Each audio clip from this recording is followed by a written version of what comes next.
Hey everyone, welcome back to the channel. In today's video, I'm going to show you how to get your Payoneer virtual card. First off, Payoneer to give you the actual option to create your card, at least $100 would need to go through your account in the last 6 months. So if that's not the case with you, I would advise you to transfer over some funds to your Payoneer account. First, you would need to log into your account and go to your dashboard.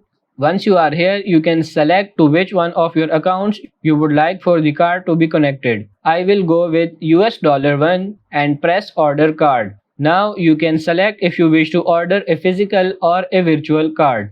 I will go with the virtual one and I will click next. And right here you can select your card currency and click order card.